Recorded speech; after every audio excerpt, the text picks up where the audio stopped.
Good morning, everyone. Thanks for jumping on. Just give us a quick minute for Coach Dan to jump in here. He was having some link challenges, but he should be on in just one moment.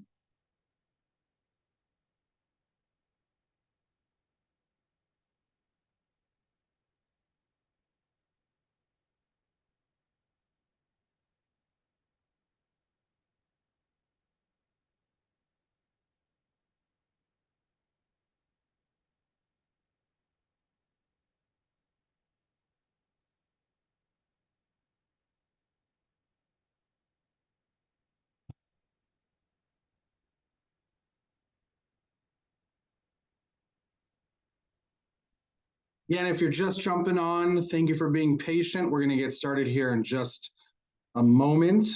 We're having some link challenges for our guest speaker today. There he is.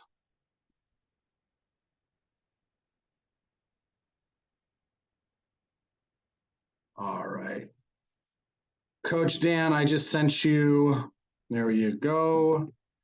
I'm going to go ahead and make you, should allow you to turn on your camera. There we are. I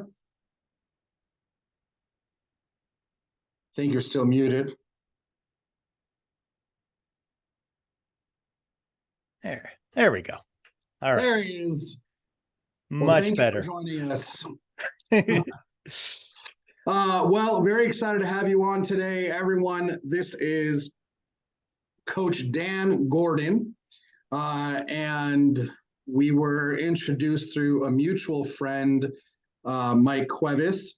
And today, Dan's going to be chatting with us about what to say when they say no, easy tips for lead conversion. And I'm really excited about this session because I'm a big believer that most of the time as agents or really business owners, we don't necessarily have a lead problem. We have a lead conversion problem. And the most successful agents that you meet out in the world, it's very easy to look at their success and say, oh, it's because they have the leads or they have the Zillow account or they have this or they have that. But leads are nothing short conversions. And when you learn how to have the difficult conversations, handle objections, keep people on the phone long enough to make them feel comfortable and confident, all of a sudden the conversions start to become easier. And more importantly, it starts to turn into a game, right? When you know that you have the skill set and the ability to keep conversations going, then what was once a chore, which is getting told no and hanging up and starting over, becomes a game, because at the end of the day, it's always just a conversation thing. So very excited to see what Dan has with us. Dan, welcome to the show.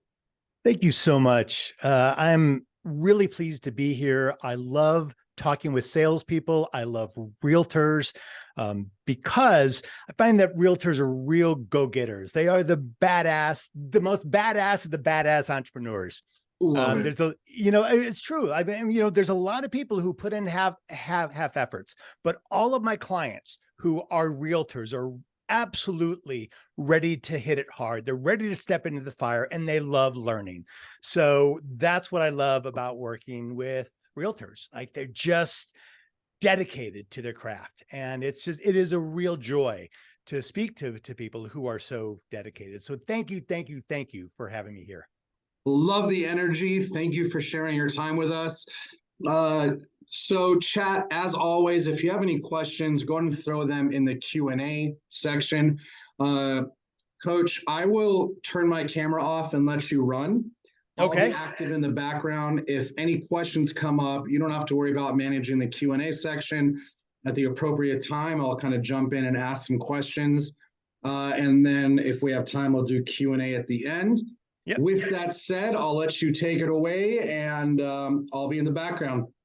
Here we go. Okay, so There is going to be a Q&A part of this. So if you want, you can hold your questions to them. But if not, just jump in and Sam will jump in and ask. I'm running my own tech here. So I'm just trying to make sure everything is cool. All right, let's get rid of those awful things. So my name is Coach Dan Gordon. My company is Dan Gordon Enterprise, and that isn't a coincidence. I did name my company that. And it is based on Star Trek. And if you look at that, if you're a Star Trek fan, you'll see, wait a second, that is the United Federation of Planets logo. So yes, I am a geek. But let's talk about what we're here to talk about. Pardon me. So this is about know what to say when they say no, because a lot of people really don't understand what a no is. I mean, look, we all know that no means no, right? But there's a lot of variations on the no, and people get discouraged really quickly. Salespeople get discouraged really quickly when they think that they hear a no that they don't hear. So let's talk about that. But before we jump in, I just love this quote. And the reason that I love this quote is it says so much about what you need to do with your thinking to become a great salesperson. And that is emancipate yourself from mental slavery. None but ourselves can free our minds. Who knows who this is? You should all know who this is. This is the great Bob Marley. And emancipating yourself from mental slavery is really about opening up your mind to really hear and connect with your prospect instead of imagining what they're saying. Instead of getting lost in your own feelings. Your mental slavery is actually what keeps you from closing more deals. And we're going to be diving in really deep on that. So let's start with what no's aren't, right? I'll think about it, right? Look, we've all heard this. Look, I'm going to think about it, right? And immediately we're like, oh, they're not interested, right? But look at that word or that sentence. I'll think about it. There is not a no in there. Let me get back to you. That is not a no. Do you have a website? Also, not a no. I'm not ready to decide yet. Still not a no. And it's out of my price range. That's a big killer with salespeople. Someone says, oh, it's out of my price range. And you're like, all right, there's nothing I can do. That's the price. But what I want you to understand is that none of these things, none of these statements are no's. What they are fear-based statements that your prospects give you. Like these are designed to get people out of the decision-making process. These are designed to discourage you. And when you hear any of these statements, that's what happens. Something deep inside of you gets a little discouraged. You get a little down. You feel sad. And when human beings feel sad, we move away from the things that make us sad, right? So we mistakenly think of these as no statements because we're feeling bad now. And the reason that we're feeling bad has to do with one specific word, and that is rapport. Rapport. Human beings are designed to be in rapport with each other. The reason that we have a species have lasted this long on this planet is because we work together in groups. You know, millions of years ago, there were other breeds of humans, and they died out because they tended to be isolated. Us, human beings, we work together in groups. We are genetically compelled to be connected to each other. And that's great. That's why we have survived this long. That's why we work so well together in groups. But what happens when we start hearing things that feels like a break of rapport? Like, I'll think about it. I'll think about it feels like a break of rapport. It feels like we're being rejected. It feels like we are not connecting with each other, that we're being disconnected. And when we hear that, our mood drops. And that's the mental slavery I was talking about. When you hear someone say, I'll think about it, it has nothing to do with them thinking about it or what they're going to do next or their choices. It has everything to do with you.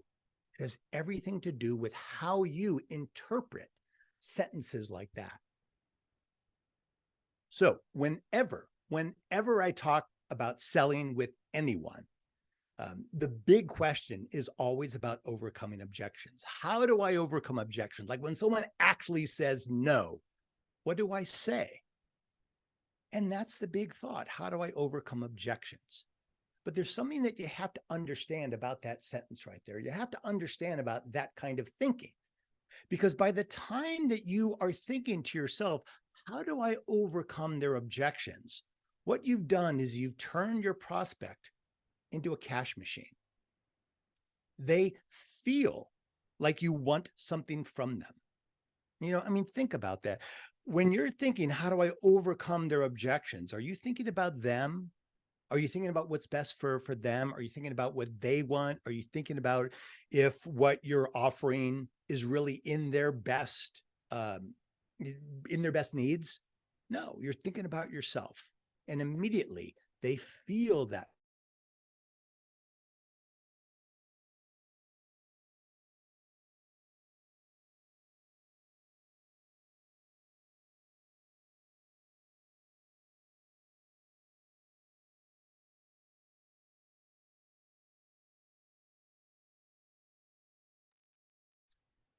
Coach Dan, are you there?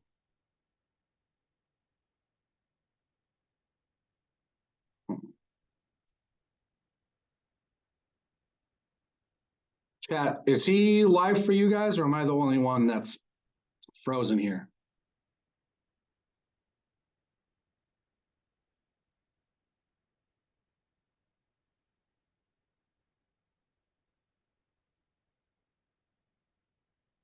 All right, that's fun.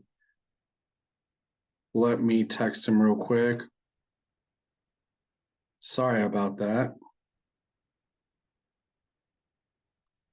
Oh, there you are. He's back. You're muted though. I am so sorry. Wow. It is such bad luck. It I, happens. yeah, well, I mean, like I hardly ever lose internet connection. And of course, when do I lose internet connection? When I'm doing something like this. Hold on just a moment. Let me get back to where I was. There we are. Okay. So let's just jump back into this. I'm not quite sure where I lost you, but when you start feeling like someone is pulling away from the sale, right? When you start feeling their objections and that break from rapport and the rejection, you start to jump right into features and. Oh no.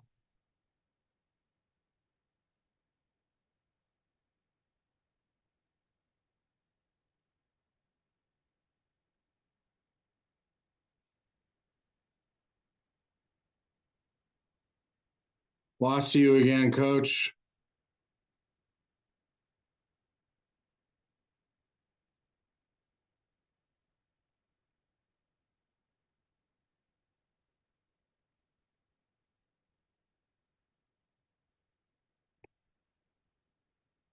Sorry, everyone.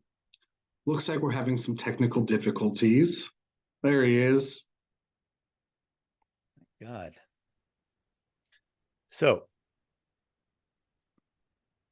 look at that. You're doing great. It's all good. So, we just talked about features and benefits. So, talking about features and benefits would be a lot like somebody coming up to you and saying, your child is painfully average and has no unique qualities at all. And I'm going to prove it to you. Like, think about that. Think about how you would feel if somebody said that. Like using logic to try to prove something to you that you don't believe in. Like, would you feel good about that? Or would you feel bad about that? You'd feel bad about that. So trying to use features and benefits to try to get somebody to buy something is a lot like this. It creates a lot of bad feelings. It's disconnection rather than deep connection. And this is why so many times sales feels like pushing a boulder up the hill, right? Because what you're doing is you're trying to convince someone to do something that they may or may not want to do. What you're not doing is you're not connecting with them. And that's why you want sales to feel like this, or actually even this, right? You want someone to feel really good about the connection. You want someone to feel good about you. So that's why I talk about selling with no techniques or tactics or Jedi mind tricks. Like even Darth Vader knows to use rapport. And so many of these things, like the Sandler method and all of these sales techniques, they're so outdated. They are designed to manipulate people, and people know that they're being manipulated. And that's why using techniques, oftentimes somebody has tremendous buyer's remorse, and people change their mind when you use techniques with them. So that's why I urge people never do that. And that's why the selling that I talk about is not about techniques or tactics or tricks, right? Because at the end, I want someone to feel like they want to hug you. And like literally, when I talk to people about coaching and they decide to sign up with me, it usually ends in a hug rather than a handshake. And to me, that lets me know that I've done the right thing. I've done a great job of establishing rapport and gaining their trust. And that's why selling authentically is so important. And in all the sales that I do, I teach authentic sales. And I've been talking about selling authentically for a long time. And somebody said recently, well, what is selling authentically? And I say, well, it's no douchebag selling, right? It's selling without being a total douchebag. And that's why people hate salespeople. That's why you and I hate salespeople. When we go to buy a car or when we're shopping for clothing and somebody is all pushy, that's douchebag selling. And so I am a big proponent of no douchebag selling. And in fact, I am launching a sales training workshop called No Douchebag Selling. And so it's a free 90-minute sales masterclass that I would love for you guys to enroll in. I'd love to share more about how to sell authentically, how to sell in your own voice, in your own style, and in your own way, and how to do it that builds rapport. So to do that, just hit that QR code to pre-register. It's totally free. You can also text no douche to 213-409-8366. Text no douche to 213-409-8366 and pre-register for this free 90-minute sales masterclass. So let's talk about your biggest block to closing more clients. And your biggest block is this thing right here. I said this thing right here. Yeah, that's it. Your brain, right? Your brain, your entrepreneur's brain is the greatest asset that you have, but it can also be a great stumbling block. And the reason it's a great stumbling block is how you interpret the things that people say. So here we have a classic scenario. Here's your prospect. And you say to your prospect, are you ready to buy? And your prospect says something like, no, thanks. But instead of hearing it as no thanks, or hearing it as maybe she needs more information, you feel that break of rapport. You feel that rejection. And so instead of just hearing no thanks or I need more information, you interpret it as I don't like you, right? You get this bad feeling. Or maybe they say, it's too expensive. And you think, you interpret it as you don't like this house, or your product sucks, or my service sucks, or like, oh, you're a shitty coach. Or maybe you hear, I'll think about it. And what you interpret it as is, this is a scam. I'm out of here. Right. So someone is just saying some very minor things. I'm going to think about it. I'm not sure. No, thanks. Not right now. But because of how you interpret it, you take it personally. Your brain takes it personally. And then you want to go to war with this person. You want to prove them wrong. You want to show them that you're right and they're wrong. You want to overcome their objections, and that is war. Now, when you go to war with someone, what do you think happens? Do you think they feel closer to you, or do you think they feel further away? They feel further away. But what's really going on, what's really happening when someone is saying all of those things, it has nothing to do with the price or whether they're ready or not or what they want. Really, what's happening is they're afraid. And now they're not afraid of spending money. And they're not afraid of wasting money. In fact, the thing that they're afraid of has nothing to do with money. They're afraid of something very, very different. Now, people often use the alibi of it's too expensive or I can't afford it. But that is really just an alibi. There's something deeper going on. There's a much deeper fear. And so what they're afraid of is something I'm going to share with you in just a little while. But first, I want to talk about handling objections and rejections. So when someone says, no thanks, what I want you to say is, no problem. Now, I get it. I get it. That sounds a little odd because if somebody says no, you want to overcome that objection, right? Because if they say no thanks and you say no problem, you've lost the sale. But what you have to realize is the sale is already on its way out. And just like I said earlier, you can't convince somebody using logic, features, and benefits to try to force them into buying something that they're already having a bad feeling about. So saying no problem gets them back into rapport. But what people tend to say is no way, right? And they start selling again, right? Because this is how you think of sales, right? Sales is this very transactional thing. You're selling something to someone so you can get them to buy. And I'm not just talking about houses either. I'm talking about selling them on your services, selling them on the idea that you're a great realtor. Right? But if you're trying to convince them, it is a transactional conversation, and nobody likes to feel like they're being transacted upon. So when they say no thanks, and you respond with no problem, instead of selling, you're building a trusting relationship. You're opening up. You're getting on their side. And when you're on someone's side, when someone feels that you're on their side, when someone feels that you get them, how do they feel about you? They feel bad about you, or do they feel good about you? They feel good about you. They're open. They're interested. They understand that you're looking out for their best interests. And so when somebody says, no, thanks, I'm not interested, or it's too expensive, these are the 4 words that I use. Hey, I get it. Right? So when I'm talking to people about coaching, and look, I'm a very expensive coach, right? And I show them my coaching agreement, and they look at it and go, "Wow, that's really expensive."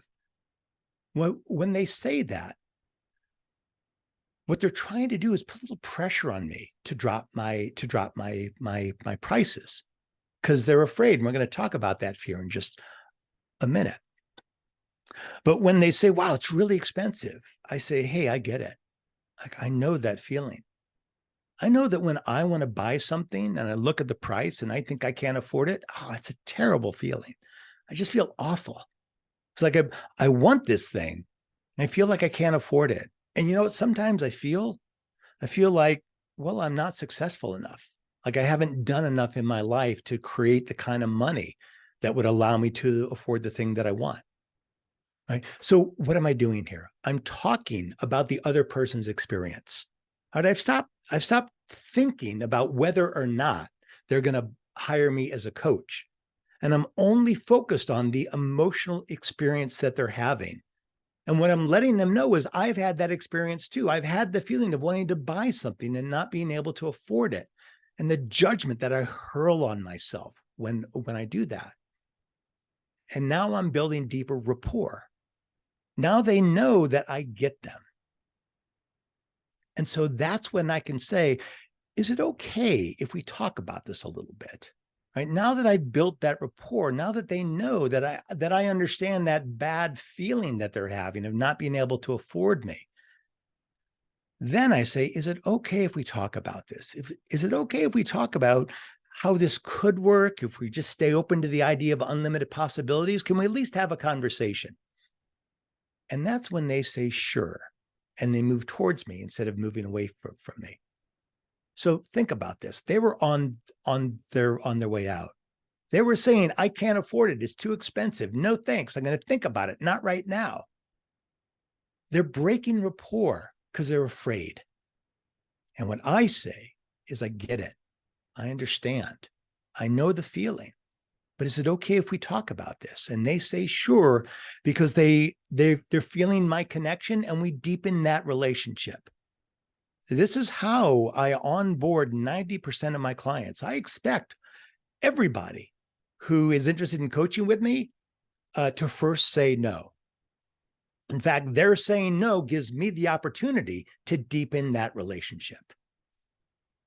So I've developed a list of 25 authentic responses that I use to overcome objections. And I say things like, look, before you make up your mind, can we talk about this? Or I'll say, look, just out of curiosity, if this was cheaper, would you be interested in buying it?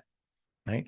So I don't have time to go through all of these 25 responses, but they're really good. I've spent hundreds of hours and hundreds of conversations coming up with them and perfecting them and using them to deepen the relationship. And these aren't tricks.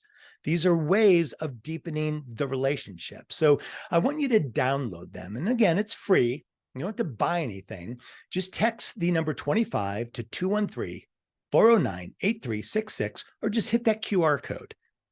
These responses, I've shared them with all of my clients. I shared them with a lot of people, and everybody tells me how it has helped them in so many ways keep the conversation going when it seemed like the sales conversation was over. So hit that QR code or text 25 to 213-409-8366. Okay, so what about selling a home? Like we've talked about things in more vague terms and been talking about sales overall in general terms, but let's talk about selling a home. Now, I got to be honest with you.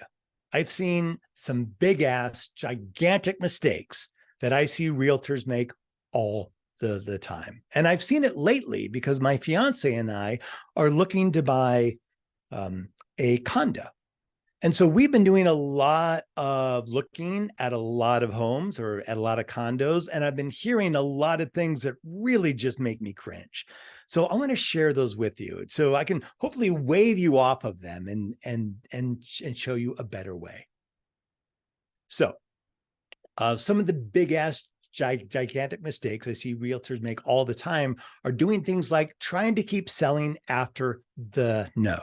Now, when I say the no, I'm talking about a solid no. When someone says, I'll think about it, that's not a solid no.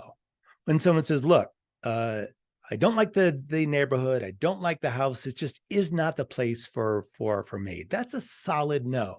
They've clearly thought about it. And what happens is realtors will say, yeah, well, do you have an agent? Like, maybe I can be your agent. Or, well, I have another house down the street. Right? They keep trying to sell me after the no. And it makes me just feel like they're there for themselves, not me. Right? Putting lipstick on a pig. Right? That's when I might say something like, wow, this kitchen looks really outdated. And they've said things like, yeah, but it's kind of retro. It's cool. Like, don't try to convince me of something that I don't like. Don't try to put lipstick on a pig.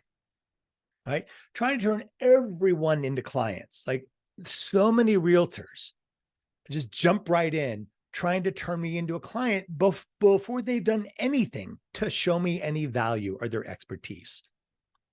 Not listening. This happens all the time. We tell them what we want, what we're interested in, and then they don't show us that. Like, hey, we really want a place that has a washer dryer. And then they never talk about that. All right? Or saying things like, please sign it. Please stop saying, please sign in. Right? When you say, please sign in, what you're saying is, I want to collect your contact information so I can try to turn you into a client, so I can sell you more things, right? So I can make money off of you. You make me feel like an ATM machine. You have to establish rapport first. At the end of the conversation, that's when you say something like, hey, can I grab your contact information? Because I think I know some other places that you might be interested in. right? Do you live in the area? Again, we hear that. And why is that? Because they're selling homes in the area. They're trying to think, well, if I can't sell them this place, maybe I can sell them another place. I can sell anywhere. Like, of course you can sell anywhere, but we want an agent that is specific in a specific area, that knows the area. All right. Do you have an agent? All of these things sound so desperate. And you can potentially say these things, but you have to say them after you establish rapport and trust. So instead of the big ass gigantic mistakes I see realtors make all the time, let's talk about the big ass gigantic trust builders that realtors can use all the time. And that's doing things like opening up heartfelt conversations. We were looking at this one condo, and this realtor just took a look at us and said, "Wow, you guys look worn out." And we're like, "Yeah." And she said, "You look like you've been at this a long time. And I feel really bad because I know just how draining it is to just look and look and look and just not find anything. It's really disheartening, isn't it?" And like, what a beautiful way to open up a conversation, because that had nothing to do with her and everything to do about us. It meant that she was focused on us and what we were experiencing. It was great. Pointing out obvious problems. Instead of putting lipstick on a pig, say, "Hey, you know what? I want to tell you something. I really hate this kitchen. It's really outdated. So if you buy the place, you're probably going to want to update it." All right. So what does that do? It deepens the trust of the client in you. Right? Because if you're willing to say things that you don't like about the place, that means that you're being honest. You build a tremendous amount of trust and goodwill. All right. Offering help that doesn't benefit you. That same realtor, we were talking about doing some landscaping, and she gave us the name of a landscaper that she uses, and she also showed us pictures of her own landscaping. And she said, "Hey, look, I'll come over to your place and I'll give you some suggestions." It had nothing to do with selling anything. It was a lot of help that she was offering to benefit us. And being honest about what you don't know. When we ask about, "Hey, does it, can we put a washer dryer in this condo?" A lot of times what we hear is, "Well, I'm sure it's okay." Right? When they say, "I'm sure it's okay," we know that they don't know. Right? Well, here's what I want to hear. "I have no idea, but here's what I'm going to do. I'm going to get in touch with the president of the HOA, and I'm going to find out. Can I get your contact information so I can call you when I find out?" All right? Honesty. You gain more yardage saying, "I don't know," than you do trying to cover up the things that you don't know. Mirroring and matching. This is a communication tool, right? When someone says something like, "Can I, or does this place have a washer dryer? Or can I put a washer and dryer in this condo?" You want to mirror it right back and say, "Okay, you want to know if you can put a washer or dryer in this condo? Let me find out." And even though it feels a little weird to your ear when you just say exactly the same thing back that they just said, what it feels like on the other side is that you really heard them. Now that's mirroring. Matching is when you match their tone of voice. So if someone were to say like, "Oh, I'm just so tired of looking at houses," you want to match that style. Like, "Oh, I hear that you're really tired of looking for houses, and I hope this one is something that you really like." As opposed to, "God, I'm so tired of looking at houses." It's like, "Yeah, I bet you're tired of looking at houses. I hope this one is something that you really like." When you match someone's tone, what that says non-verbally is, I'm understanding your feelings and I'm with you on those feelings." You mirror what they say. You match their tone of voice. It is a huge rapport builder. And that comes down to also saying things like, "Can I tell you something I don't like about this place and something that I do?" Now, this is a piece of advice I gave to one of my clients who's a realtor. And she said it just ignited people's trust. Like, people were really interested in signing in after she was doing this because it generated so much trust. She would say, this is something I don't like about this place. Like this water heater, this thing looks like it's on its last leg. So you're definitely going to want to have to replace that. But let me show you the backyard. Oh my God, it's like a little oasis. You're going to love this, right? Have an opinion about the house. Tell them something that you don't like. Builds trust. You look like you've been at this for a while. Like just tell someone what you see in them. Or, hey, it looks like you're really excited about this place. Can I make a suggestion? Or rather than just telling someone, ask their permission to make a suggestion. Hey, can I make a suggestion about what you might find interesting in this house? Can I make a suggestion? Yeah, sure. Thanks. All right. You ask their permission because when someone says yes, they become more open to hearing what you have to say instead of you just making a declaration. And also, have you tried looking in X neighborhood? Have you tried looking in this area? Right? Offer somebody a suggestion that, again, has nothing to do with your benefit, with you selling them. These are trust builders. And building trust, building rapport is key. Making people feel good about you is how you develop great relationships. A little earlier, I talked about what people are really afraid of, right? They're not afraid of the money, of spending money. They're not afraid of wasting money. They're not afraid of anything money. What they're really afraid of is making a mistake. I want you to think about the last time that you spent money on something that turned out to be a waste of money. It's not just that you feel bad about wasting the money, it's that you feel bad about you. Like, what happens when you look in the mirror? Like, oh, I'm so stupid. I can't believe I did that. I can't believe I spent money on that. I can't believe I bought that. God, I knew not to buy it. When we make a financial mistake, we tend to beat ourselves up. So when people talk about, wow, that's really expensive, they're not really afraid of spending the money. What they're afraid of is how they'll beat themselves up if they think that they made a mistake. When I talk to people about coaching and they say, wow, this is really pricey, I say, I know, I get it. And I bet that you've been taken advantage of by other coaches. And I bet you've been in a situation where you spent money on coaching that turned into nothing. And I know what that feels like because I've done that. It feels shitty. I feel terrible about myself. And I don't want you to feel that way. And that's why I do this, this, and this. Right? You have to understand that most people's fears about spending money is the fear of how they're going to treat themselves.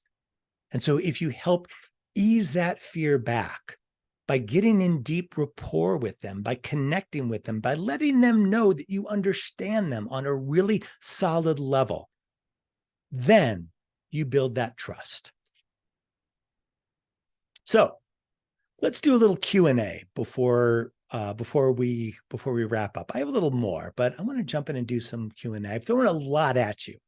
And so let's see if you have any questions. That was awesome so far. Thank you, Coach Dan. If you have any questions, chat, go and throw them in the Q&A.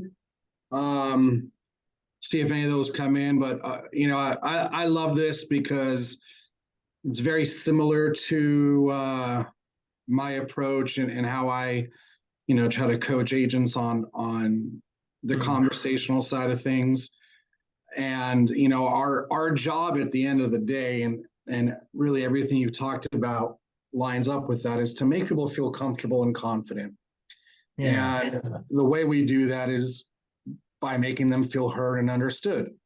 And by asking the right questions, asking for permission, all of these things really drop their guard and get them closer to you, as you call it, which to me is the foundation of frictionless or less friction in selling. So doesn't look like there's any questions so far. Well, here's a couple of questions that I get a lot, and that is that when somebody is really adamant about I don't know, I'm gonna think about it and get back to you. it's okay to reach out to them. The thing that's important about the delay mechanisms that people use, and again, you want to remember that the delay mechanisms are based on their fear of making a poor choice. Until they say no, it's a yes. You can't worry about being pushy. So many people back down from being in service because they're worried about being pushy. Being pushy is when you are focused on you getting something out of the relationship, as opposed to them getting something out of the relationship. I mean, I'm freaking relentless when I talk to somebody about coaching. And the reason that I'm relentless is because I know I'm really good at this. And I'm not good at this because I say I am. I'm good at this because I've worked hard to be good at this. And I know that each of you have worked hard. Look, you wouldn't be on this call if you weren't working your ass off to get better at being a realtor. Like, people who just wing it are not great at sales. They're not great at learning how to get better at sales. You're here, right? That means that you're good at what you do. So it is really in your potential client's best interest that they work with you instead of someone else. And that means that if you give up on someone, if someone says, no, think about it and get back to you, and you're like, okay, right, you're really selling them out. Because what might happen is a realtor who's better at sales but has no integrity might get them and screw them over. So when that happens, that's when you want to loop them back in. Look, I'll get back to you. Hey, I get it. I know this is a really big decision, but I tell you what, why don't you think about this for a day, and then let's just connect again, right? Grab their contact information and say, look, I'm going to book a call with us. And if it's not a great time, so let me just back up. I use Calendly. You all are probably familiar with Calendly. When someone says, I'm going to think about it, I say, great, let me book another call with us. If it's not a good time, when it shows up in your calendar, just click the reschedule link, right? And at first, when I started doing that, I thought people were really going to be angry with me. Like they're going to say, no, that's okay. I'll take care of it. But people love it. They love it because they don't have to find another time to talk with me. And what it does is it shows people that I'm committed to them. And when I get on that second call, I'm not trying to sell them anything. I'm just looping back with them. What is what have your thoughts been about coaching? And the same thing. What are your thoughts? Like, what's happened since you've looked at this house a couple of days ago? I Okay. love that. That's great. Yeah. So we have a question here from Rose. It says, I always say not sure, but I'll find out for you. However, I have called the HOA companies and they do not give updated info. So in that case, what do you do after the fact?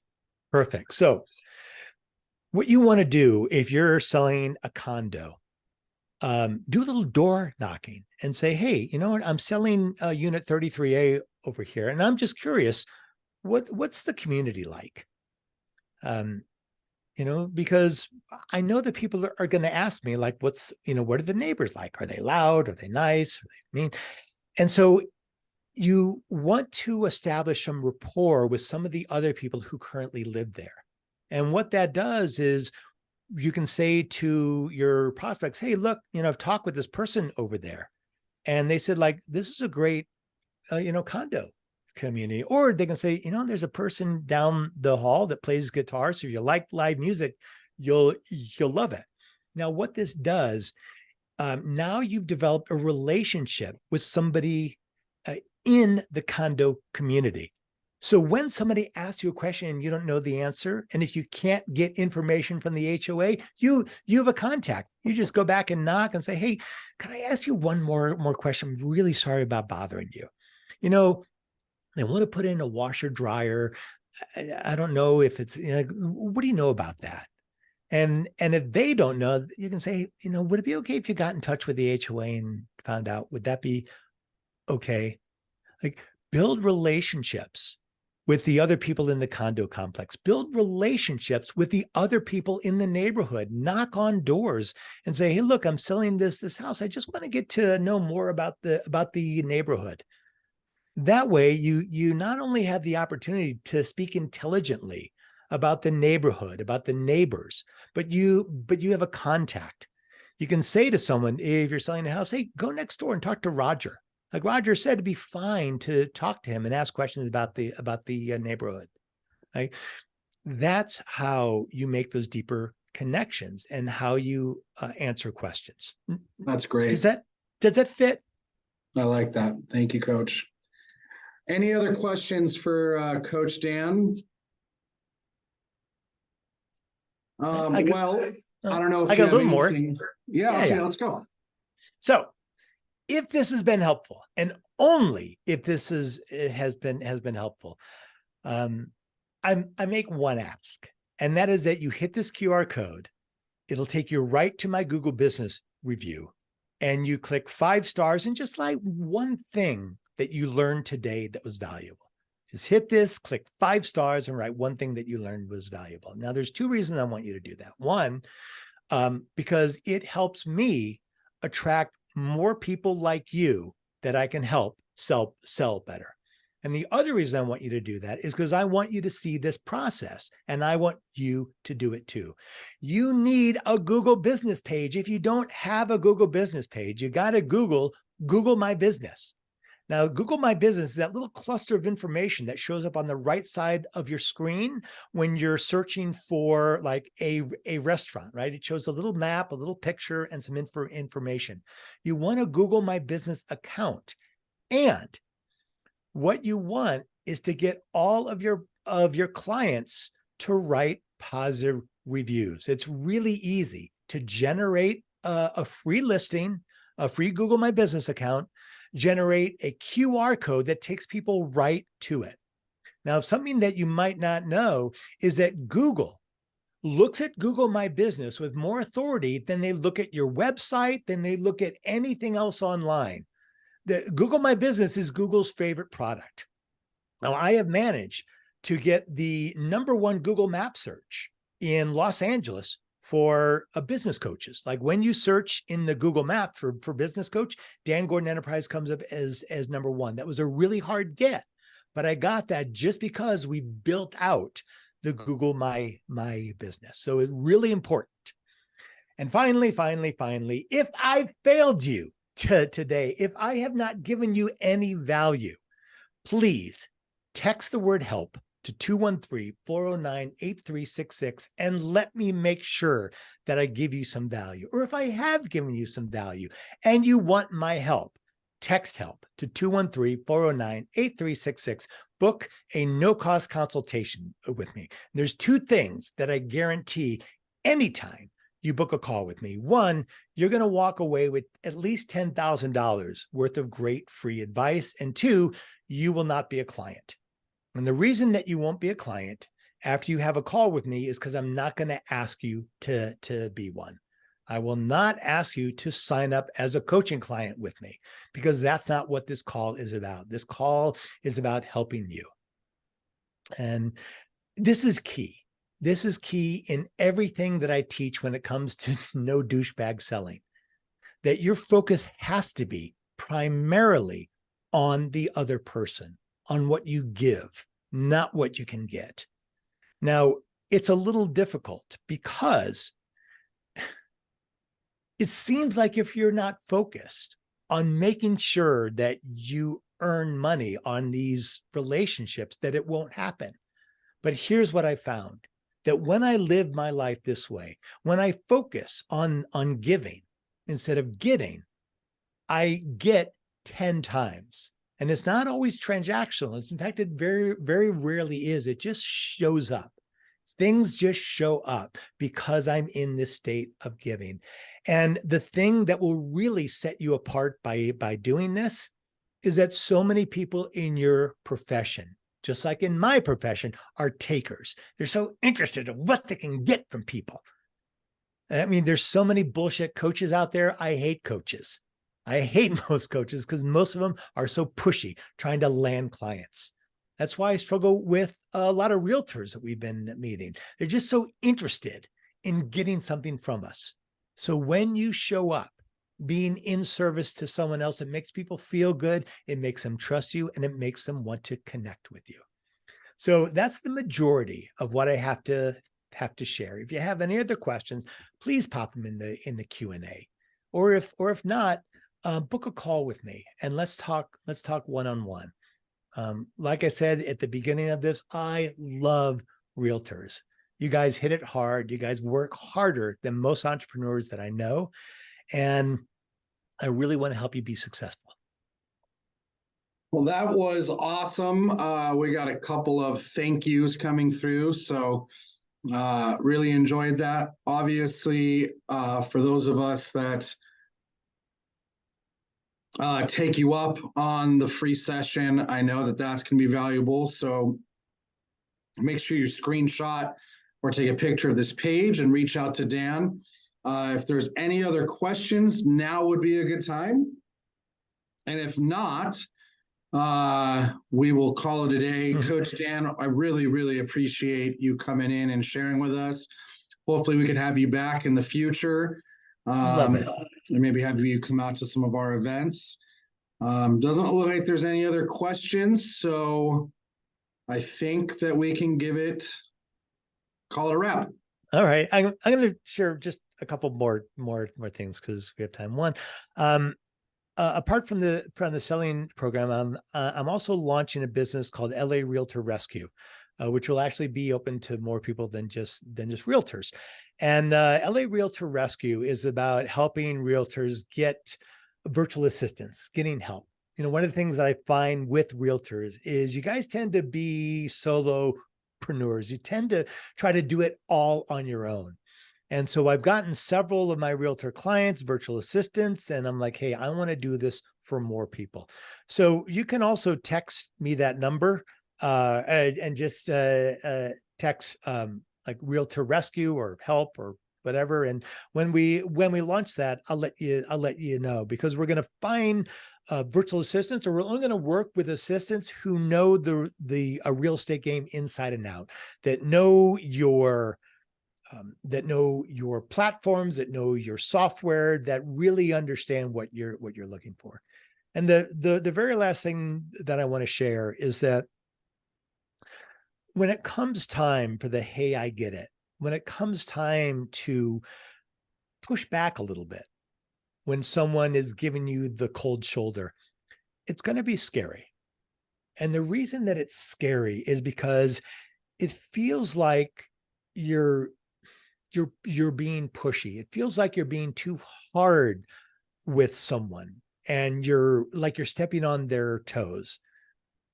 But I really want you to think about it more like, you know, like an intervention. Like if someone that you love, God forbid, had the disease of alcoholism, and you set up an intervention with them, like you would be relentless in making sure they got help. They said things like, well, I'll think about going to rehab, or I'll think about slowing down on my drinking. That wouldn't be enough, because you would know that they really weren't going to think about it. They just go back to using again and probably end up killing themselves. So when I hear people say, I'm going to think about it, like what I think is like, this is an opportunity for me to step up my game and to be more helpful.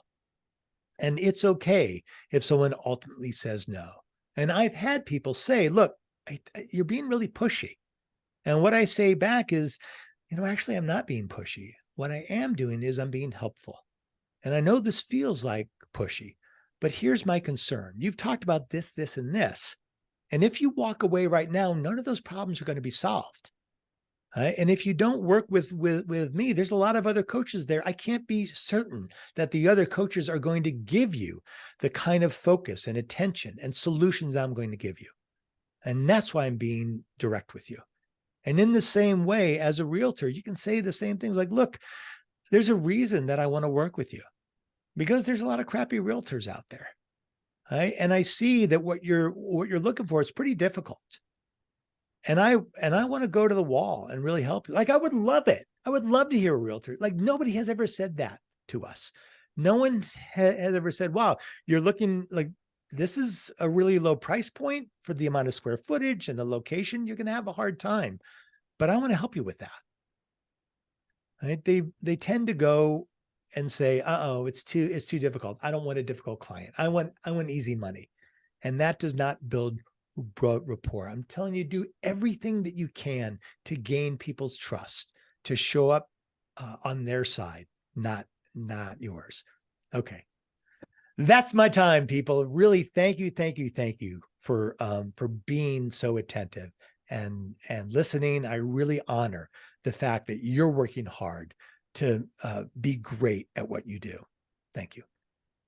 Thank you so much. Appreciate your time, Coach Dan. Thank you all for joining us. Make it a great week. Reach out to Dan for some more support, and we will talk to you soon. Thank you, and bye-bye. Bye all.